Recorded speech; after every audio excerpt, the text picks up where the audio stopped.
Goeiemiddag, graad 12 leerders. Welkom by vandag se geskiedenisles. My naam is Meneer Dixon. Die les word aangebied deur die Noord-Kaapse Departement van Onderwys in 'n vennootskap met Bakama Research and Development. Leerders, vandag gaan ons gesels oor vraestel 2, vraag 4 en die titel van hierdie opstel is basies. Die onderwerp gaan oor die swart bewussyn beweging in Suid-Afrika wat voorgelê was deur Steve Bantu Biko. So leerders, voor ons voorgaan saam met dit, ek wil net hê dat u moet kennis dra dat in geskiedenis het ons 2 vraestelle. Eerste vraestel wat ons roep afdeling A, vraag 1, vraag 2, vraag 3, en dit is die brongebaseerde vraagbasis. Dan het ons afdeling B met langvraag, in Engels hulle essays, so dit is die langvraag, dis vraag 4, 5 en 6. Maar vandag gaan ons spesiaal ons tyd spandeer op vraestel 2, en vraestel 2 is dieselfde soos vraestel 1 basis. Vraestel 2 het ook afdeling A, en dit is vraag 1, vraag 2, vraag 3, dan het dit afdeling B, en afdeling B het vraag 4, vraag 5, vraag 6. Nou ons gaan vandag ons tyd spandeer om te kyk na die swart bewussyn wat vraag 4 is basis. Leerders, kom ons gaan na die eksamen gidslyn toe. Dit is belangrik om te weet van watter rigting gaan die vraag gevra word op die einde van die dag. So die eerste eksamen gidslyn is byvoorbeeld die aard en doelwitte van die swart bewussyn. So dit is die eerste punt wat ons gaan moet bespreek basis. Dan die rol van Steve Biko met nadruk op sy idees en sy eie skryfwerk ook. Dan die derde punt is swart bewussyn beskou as die ontwikkeling van swart eie aangeleenthede. Dan die vierde ene, die invloed van swart bewussyn op die swart opstand. Die laaste ene, die nalatenskap van swart bewussyn op Suid-Afrikaanse politiek basis. Nou leerders, dit is wat ons roep die eksamen gids basis. So die gids lei vir ons van watter rigting af die vraag gaan gevra word basis. Kom ons kyk gou na die vereistes van langvraag opstel basis. Opstel vra leerders om 'n standpunt in te neem. Dit is die belangrikste ding. Die eerste ding is die opstel vra leerders om 'n standpunt in te neem en 'n relevant en saamhengende argument te ontwikkel. Baie belangrik dat die eerste standpunt is, jy moet 'n standpunt neem, en dit is die eerste ding wat gevra word by 'n geskiedenis langvraag basis. En dit moet relevant wees en 'n samehengende argument moet geontwikkel word deur die vraag neer te skryf basis op die einde van die dag. So die argument moet geondersteun word deur die volgende: relevante historiese bewyse. Dit onthou leerders, as ons praat van relevante historiese bewyse, dan praat ons basis van die feite wat u moet ken op die einde van die dag. Ek gaan dit weer herhaal. As ons praat van relevante historiese bewyse, dan praat ons van die feite wat u moet ken oor hierdie onderwerp wat ons hierso bespreek heidaglik. Dan moet u dit organiseer, dan moet dit kronologies neergelê word op die einde van die dag. So dit is baie belangrik, leerders, dat ons moet die feite ken. Dit beteken ons moet die vraag wat die onderwyser ons gegee het, ons moet dit bestudeer. Want as ons dit nie gaan studeer nie, dan gaan ons dit nie kan organiseer nie. As ons dit nie gaan organiseer nie, dan kan ons dit nie in 'n kronologiese orde sit nie. Nou baie belangrik, as ons kyk na wat is kronologie? A eerste, B, C, D. Dit beteken 1, 2, 3 en 4 en 5 en dan beweeg ons aan. So dit sê vir my dat 'n kronologiese orde beteken ons moet by die beginpunt begin. Dan beweeg ons na die middel toe en dan beweeg ons na die einde toe. So dit is uiters belangrik dat ons moet presies weet wat die feite is om dit te organiseer in 'n kronologiese orde. Dit is baie belangrik. Dit is baie belangrik dat ons moet verstaan is dat die opstelvrae in geskiedenis is verdeel in 3 tipe vrae. Die eerste vraag is jy moet dit krities bespreek. Die tweede ene is stem jy saam met die bogenoemde stelling en die derde een is verduidelik tot watter mate. So die kritiese bespreking beteken dis wat gebeur basies. Hulle sit 'n stelling vir u. So dan na die stelling volg nou bespreek dit krities. Dan vind u ook 'n stelling word geplaas, dan vra hulle by die tweede vraag byvoorbeeld onthou dit is nie kronologies so nie, ek sê nie dit gaan so wees, die vraag gaan so gestel word in die vraagstel nie basies.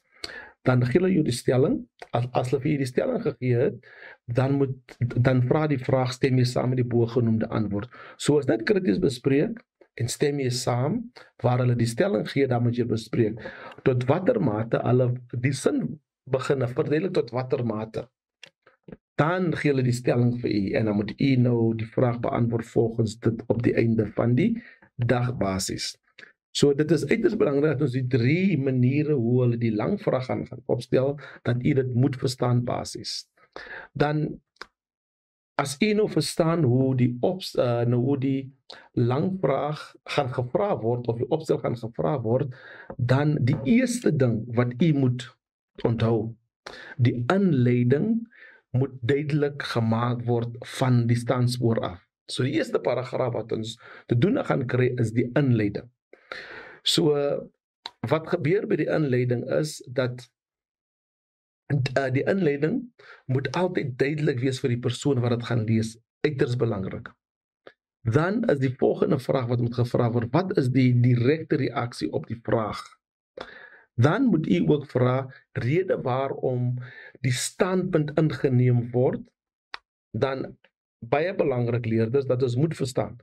In die inleiding is daar 3 dinge wat moet altyd verskyn. Die eerste ding is wat is die direkte reaksie op die vraag? Dit is die eerste ding. Tweede ding, rede waarom u die standpunt ingeneem het. Derde ding, die lyn van argument wat in die res van die opstel gaan volg basis. Nou leerders, hierdie is die 3, ek sal nie sê elemente nie, maar hierdie is die 3 dinge wat moet in die inleiding paragraaf wees. As u verstaan wat die direkte reaksie op die vraag is, dit beteken leerders, dit is uiters belangrik om te verstaan dat die direkte reaksie is die standpunt wat u moet neem. Dit is die eerste standpunt. Tweede ene is die rede waarom u die standpunt ingeneem het. Dan die laaste ene is die lyn van die argument wat u gaan volg soos u die opstel beginne skrywe. Dan is dit uiters belangrik dat ons moet verstaan wat beteken die standpunt inneem. So as ons praat van die standpunt inneem, dit is die eerste sin in die inleiding basis. So die standpunt verwys ons terug na die vraag toe basis. Dit beteken as hulle gevra het stem jy saam, dan gaan jy mos outomaties sê tot 'n mate kan ons saamstem. Nou onthou leerders, ons kan nie sê tot 'n mate gaan ons saamstem nie. Ons kan nie dit sê nie. Ek het dit genoem van dit is wat paar leerders maak. Hulle skryf tot 'n mate kan ons saamstem. Nee, leerders. As die vraag is verduidelik die mate, dan begin u soos die standpunt wat u inneem is tot 'n groot mate of tot 'n klein mate. Dit is hoe die sin begin. En as dit vra stem u saam, dan gaan dit wees ons. U gaan ons sê ons kan saam stem. Ons kan nie saamstem nie as u nie saamstem nie. So dit is uiters belangrik dat ons moet verstaan wat die standpunt is. So die standpunt is tot 'n groot mate, tot 'n klein mate, as die vraag is tot watter mate. Stem jy saam of krities bespreek? Ons kan saamstem of ons kan nie saamstem nie. Maar ons kan nie sê ek stem saam nie. Ons kan nie die woord ek gebruik nie. Hoekom kan ons nie die woord ek gebruik nie? Van u is 'n historikus en 'n historikus is 'n persoon wat 'n neutrale standpunt altyd inneem. Dan die rede. Hoe weet ons wat is die rede basies? Die rede is in die inhoud van die opstel wat jy gaan skryf. Die rede is in die lang vraag wat jy gaan skryf. So u moet die inhoud ken van hierdie spesifieke opstel. Dan die oriëntasie gaan vir ons sê oor wat gaan ons skryf in hierdie opstelbasis. So hier is die 3 punte, 3 stappe, punte wat moet in die inleiding wees om 'n effektiewe inleiding te skryf op die einde van die dag. Dan beweeg ons oor na die liggaam toe. Nou, voor ons na die liggaam toe beweeg, is daar altyd agtergrond. So die agtergrond is wat ons sê, die agtergrond bou vir ons die fondasie van die opstelbasis. Van ons moet weet waar die mense hulle self bevind het en hoekom is hulle in hierdie situasie wat hulle ediglik is. Dan beweeg ons na die liggaam toe. Nou, wat gebeur in die liggaam? Die liggaam bevat alle relevante feite en inhoud en moet gekoppel wees aan die lyn van die redenasie wat jy gaan doen op die einde van die dag. So ons roep dit in Engels sê hulle the line of argument, in Afrikaans sê ons die lyn van redenasie, van jy moet dit nou redeneer nou. Jy moet die vraag redeneer en om die vraag te redeneer gebruik ons die Peel-metode basis op die einde van die dag. Ons gebruik die Peel-metode om die vraag te redeneer op die einde van die dag. Dan, wat moet ook in die liggaam wees? Onthou leerders, is die inleiding, dan is dit die agtergrond. Nou, ander mense voel dat die agtergrond, hierdie ene, is nie belangrik nie. Ek stem saam, dat is nie belangrik nie, maar is belangrik dat ons neerskryf, dat ons die basis skryf van hierdie opstel op die einde van die dag. Dan gaan ons na die liggaam toe. Nou leerders, dit is uiters belangrik dat ons moet verstaan dat die liggaam het paragrawe. Die liggaam het paragrawe en hierdie paragrawe leerders is nie een nie. Nee, dit kan tot en met 6 tot 13, sê miskien 15 paragrawe wees. So onthou dat dit kan byvoorbeeld in hierdie beperking is dat die liggaam is nie een paragraaf nie, en onthou, ons kan nie van die bronne skryf as deel van die opstel nie. Van die opstel het niks te doen met die bronne en die bronne het niks te doen met die opstel nie. Maar baie belangrik dat die opstel moet gestruktureer word in hierdie volgende manier. Dan sê ons die afsluiting as die laaste ene. So hierdie is wat ons praat van die strukturering van 'n opstel wat u moet skryf basis. Dan moet dit kronologies saamgeheg word om 'n goeie sintese van die liggaam te vorm op die einde van die dag. Baie belangrik leerders dat ons moet altyd voorbeelde verskaf aan ons standpunt inneem. Nou kom ons gaan na die Peel-metode toe. Van die Peel-metode verduidelik vir ons wat moet gedoen word op die einde van die dag. So in Engels sê ons die Peel-metode. Maar as ons kyk in Afrikaans, dan praat ons van die P as die punt wat ons maak of die stelling wat ons neerskryf. So die punt beteken dit is die oopmaaksin van die paragraaf en dit moet duidelik wees wat dit basies soek op die einde van die dag. Dan moet jy die punt verduidelik. En hoe verduidelik jy die punt? Die volgende sinne in jou paragraaf behoort die punt wat jy net gemaak het te verduidelik op die einde van. Dit is al basis. Jy verduidelik hoekom jy hierdie standpunt ingeneem het basis, hoekom jy hierdie punt gemaak het. Bewys, jy moet bewyse gee. Jy moet voorbeelde verskaf van die stelling en U moet voorbeelde verskaf om die punt te ondersteun wat u gemaak het. Dan is 'n skakelingspunt. So aan die einde van jou paragraaf moet jy terugskakel na die opstelvraag toe, of u kan terugskakel na die inleiding eerste sin toe wat gemaak word, of u skakel dit in met die volgende paragraaf wat u gaan skryf. Nou, hierdie metode gaan ons verduidelik vandag in 'n detail basis van wat gebeur leerders is dat baie van die leerders verstaan nie wat is die peel metode wat moet toegepas word op die einde van die dag. Nou, voor ons verder gaan, dit is baie belangrik leerders dat ons opstelvraag vandag is basis die swart bewussynbeweging. Dit beteken die leier was Steve Biko. So hier sien ons 'n foto van hom, Steve Biko. So kom ons gaan vinnig net vluggies na die vraag kyk, dan na die vraag en dan gaan ons in die opstel self basis. So vraag 4, die vraag is tot watter mate het Steve Biko in die swart bewussyn ideologie bygedra tot die studenteprotes in Soweto in 1976. Ideologie beteken idee of denke op die einde van die dag. Ondersteun jou argument met relevante bewyse basis. Kom ons gaan na die inleiding toe. Onthou die inleiding is die standpunt. Baie belangrik leerders, dat ons moet dit verstaan. Standpunt, die rede en die oriëntasie. Nou leerders, hier is die 3 goede wat moet in 'n inleiding wees. Kom ons kyk na die eerste sin. Die eerste sin sê tot 'n groot mate is die standpunt wat u nog gaan inneem nou. Tot 'n groot mate het Steve Biko en die swart bewussynbeweging bygedra tot die 1976 protes in Soweto.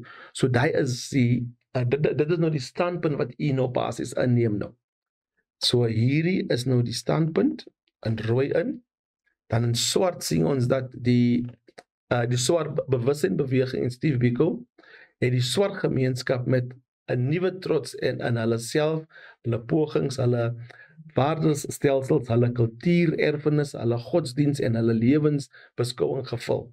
Swart leerlinge is ook deur Cecil onderwysers beïnvloed om op te staan vir hulle regte basis. So die is nou in swart is die rede wat ons het. Dan die oriëntasie vind plaas as volg. In die volgende paragrawe sal daar verduidelik word hoe Steve Biko en die swart bewussynbeweging bygedra het tot die 1976 protes in Soweto. So hierdie nou leerders is 'n perfekte inleiding wat u moet probeer oefen. Onthou leerders dat u kan nie hier dieselfde inleiding gebruik vir 'n ander vraag nie. Onthou, soos die vraag verskil die inleiding, verskil die afsluiting op dieselfde tyd. So kom ons gaan na die agtergrond. Onthou ek gesê die agtergrond is wat ons die basis bou vir die res van die opstelbasis. Die agtergrond is soos volg. Baie min proteste in Suid-Afrika in die middel van die 1960s as gevolg van staatskrisis. Na die Sharpeville 1960 is die ANC en PAC verbied. Sleutellede van die bevrydingsbewegings is in die tronk gestop of het in hulle ballingskap teruggekeer basis. Nuwe wetgewing het die mag van die apartheidstaat verhoog om proteste te onderdruk, byvoorbeeld inhuiling sonder verhoor, arrestasie basis, toenemende militarisering van die staat, dit beteken AV, die gewapende tak van die ANC en die PAC is deur die staat ingeperk, maar in die laat 1960s opkoms van 'n nuwe vorm van protes, swart bewustheid het die vacuum wat deur die ANC en die PAC gelaat is, ingevul basis. Baie belangrik dat ons moet weet dat die swart bewussyn die vakuum wat verskaf was deur die ANC en PSC ingevul. Dit is uiters belangrik dat ons dit moet onthou, leerders. Waarom was swart bewussyn nodig in die 1960? Toe die Nasionale Party in 1948 aan die mag gekom het, is rasisme in die vorm van apartheid ingestel op die einde van die dag, met 'n reeks wette soos die volgende: die bevordering van Bantu selfregering van 1959 basis. Suid-Afrika se etniese groepe, soos byvoorbeeld die Zulus, die Sothos, die Pedis en die Beles, as in homeland, dit beteken in die tuislande nog 'n vormbasis, en 'n valse autonomie, onafhanklikheid is gegee aan plekke soos byvoorbeeld Transkei, Venda, Ciskei en Botswana op die einde van die dag.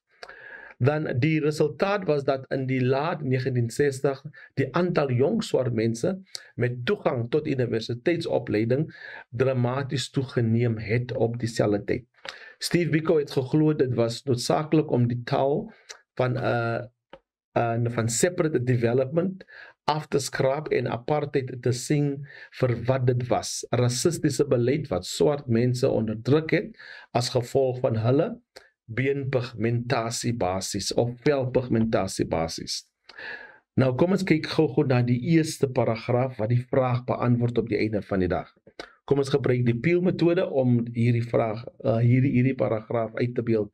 Nou onthou, leerders, dat die paragraaf moet in mekaar beweeg, soos hierdie ene moet daarso kom as ideale paragraaf skryf, maar omdat ons nou hierdie aanbied aan julle, het ons dit nou so gestruktureer om seker te maak dat julle bewus is en verstaan. So u kan nie gaan skryf, punt, verklaar, bewys, skakel nie. U kan nie dit moet in 'n paragraaf geskryf word op die einde van die dag. En kom ons gaan na die eerste punt toe.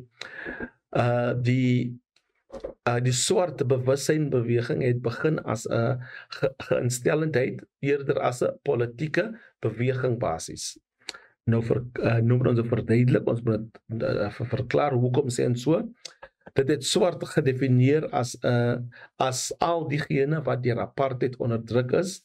Die swart bewussyn het ten doel gehad om swart selfvertroue te verhoog, om bevryding te bewerkstellig. Nou, wat is die bewys? Bewys is altyd die voorbeeld. Het trots in swart identiteit, kultuur en geskiedenis bevorder, het wit liberale uitgedaag. Wat is die skakel wat jy nog gaan doen nou? Dit het bygedra tot die bevordering van swart eenheid in gemeenskappe en skole, en het die swart studente in staat gestel om die selfvertroue te verkry om teen die invoering van Bantu onderwys op te staan. So hierdie ene lei ons terug na die inleiding toe wat geneem was basis. Kom ons gaan na die volgende paragraaf toe. Punte. Swart bewustheid het swart mense aangemoedig om hulle self van die boeie van minderwaardigheid vry te stel. Kom ons verduidelik dit.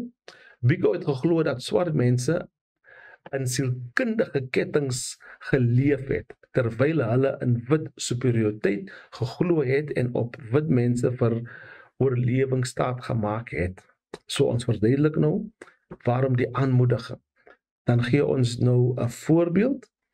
Daarom het Steve Biko gepleit vir geestelike emansipasie om hulle self vry te maak en die geestelike slawerny van swart mense te bevry op die einde van die dag. Wat is die skakel? Kom ons kyk na die skakel wat gemaak word hierso.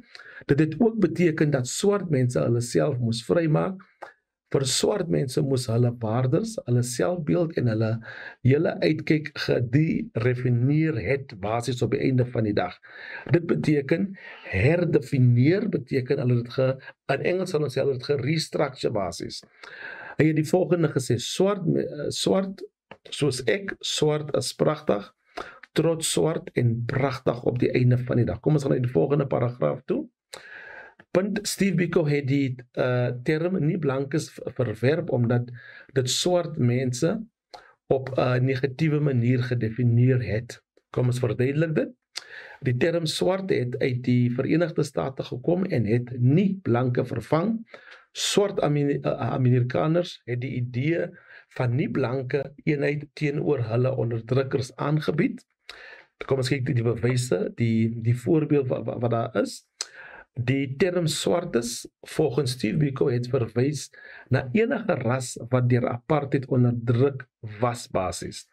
Dit het swart Suid-Afrikaners, kleerlinge en Indiërs ingesluit. Steve Biko het een keer gesê, swart man, jy is op jou eie basis.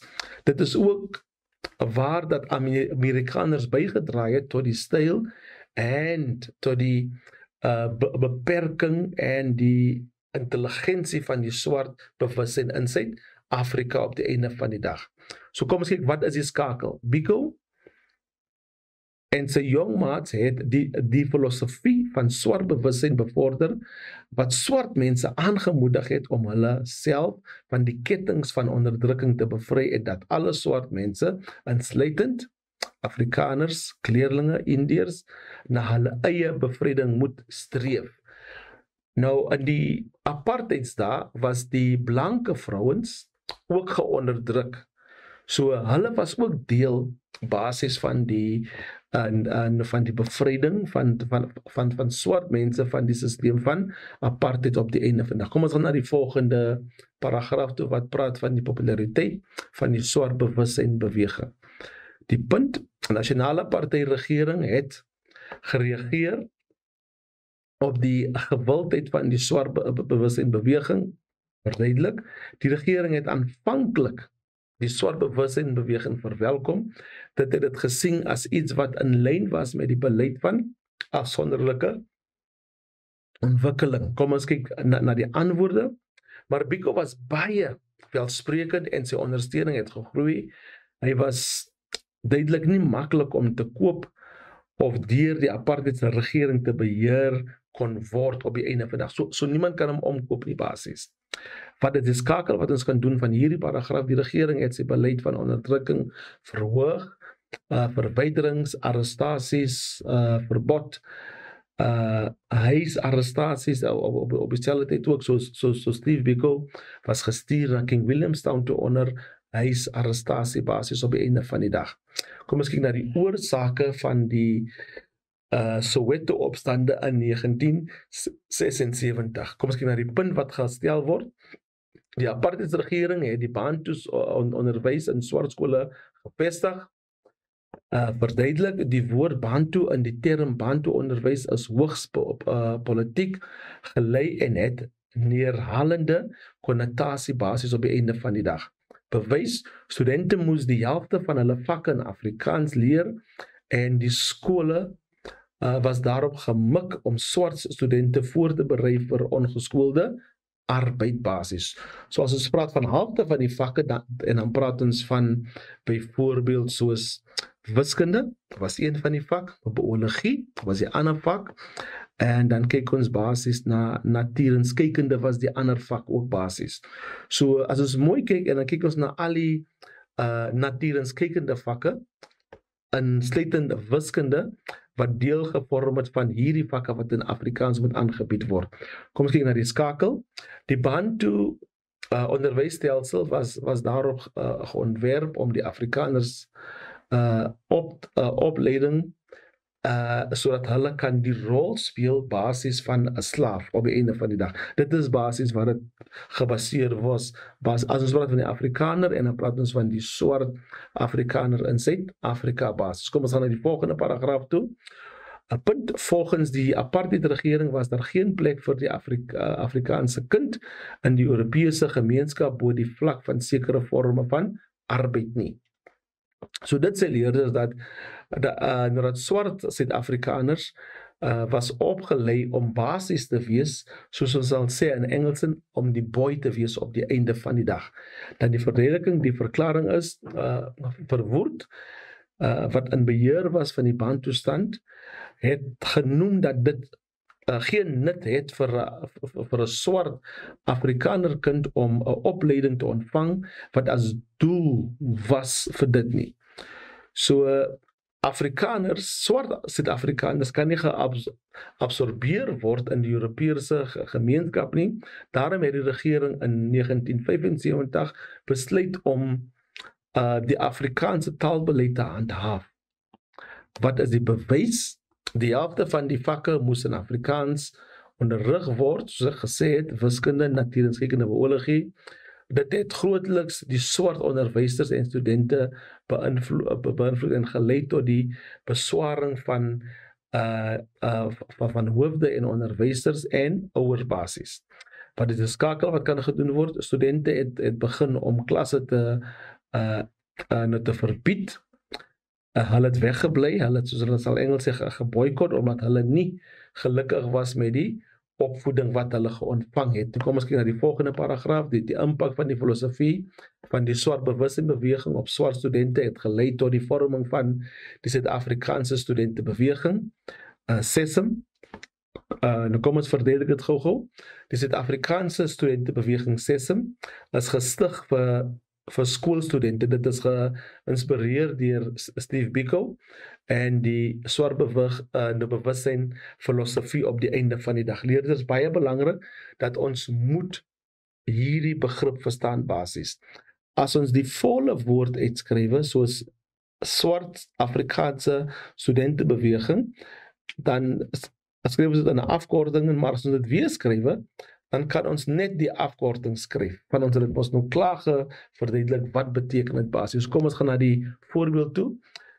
SESM, die Suid-Afrikaanse studentebeweging, het idees van swart bewusheid versprei deur vergaderings, koerante, plakate en pamflette. Dit het 'n groeiende ondersteuning onder studente, veral in Soweto, ontvang. As gevolg hiervan het die regering gereageer deur die koerante te verbied en die leiers in gevangenis te neem en te verbied op dieselfde tyd ook te skakel. In 1976 het 6 studente se klasse geboycott, geondersteun op die einde van die dag. En dit het gelei tot wat ons roep die Soweto Studente Verteenwoordigingsraad, basis SSRC, en SESM het die masdemonstrasie in Soweto georganiseer en hulle het dit beplan op die einde van die dag ook om op te staan teen die beleid van apartheid op die einde van die dag. Kom ons gaan na die volgende paragraaf toe. Op die oggend van 16 Junie 1976 het tussen 10 tot 20.000 swart leerders of studente in 'n protes gestap na Orlando's stadium teen Afrikaans as 'n medium van onderrig in die skole. Tsetsi Mashinini, 'n student van Morrison Isaacs Hoërskool, het hier die optog basis gelei tot en met na Lady Hoërskool. En toe hulle by aan Lady Hoërskool kom, was hulle gevra basis om terug te draai.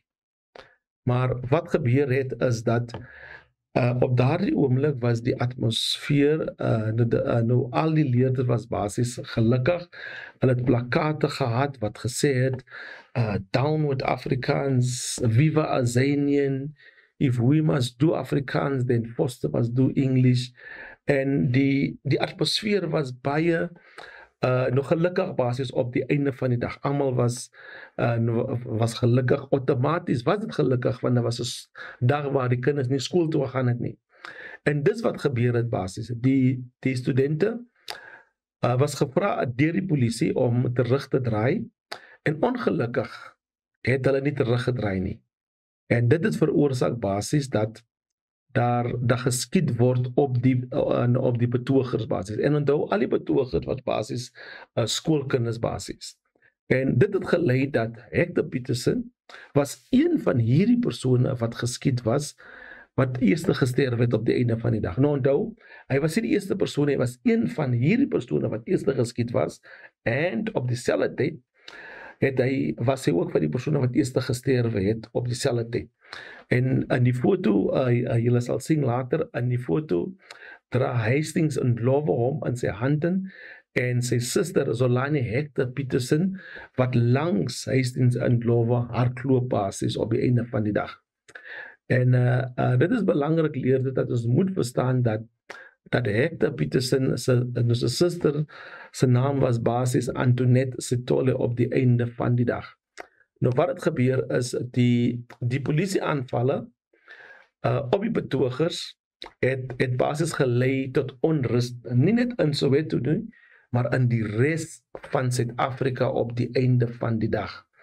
En dit is uiters belangrik, leerders, dat wat gebeur het, is toe die skietery plaasvind, het die polisie beginne traangas skiet op hulle, en hulle het beginne lewendige bullets ook skiet op die leerders basis op die einde van die dag. En dit het gelei, leerders, dat die betogers beginne geboue afbrand het, wat gelykstaandig was aan enige iets wat gekoppel was aan die regering op die einde van die dag.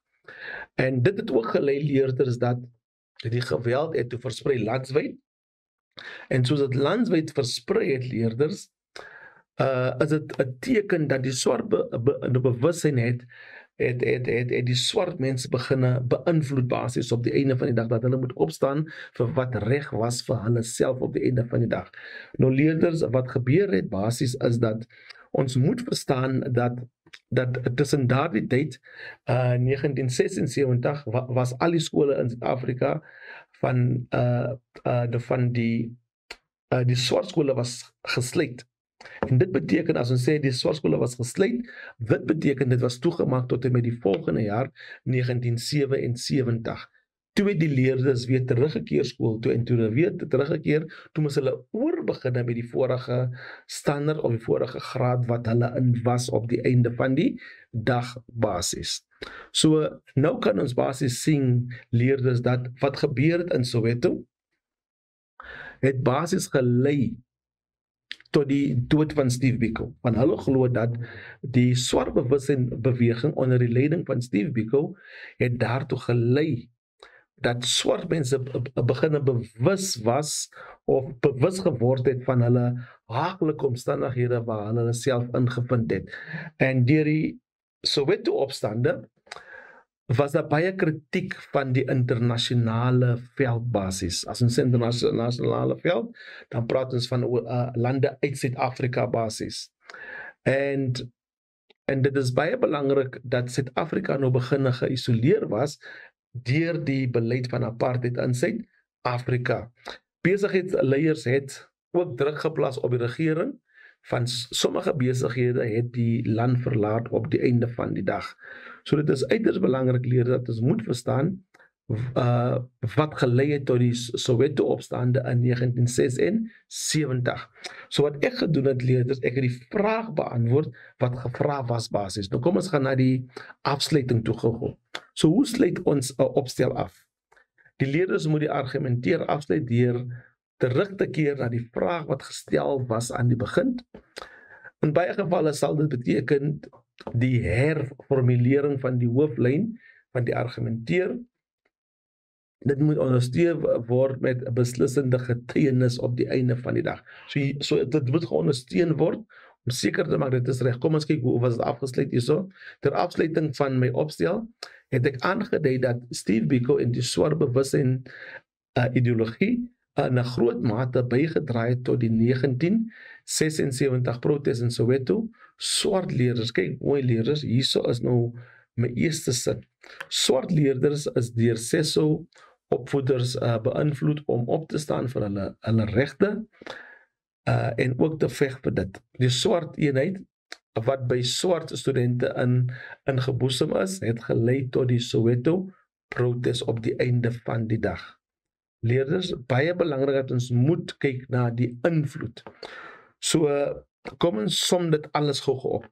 So, die swart bewussynbeweging het begin as 'n houding van gees eerder as 'n politieke beweging, baie belangrik. Dit het swart gedefinieer as almal wat geonderdruk was deur apartheid. Dit het die swart gemeenskap met 'n nuwe trots opgebou.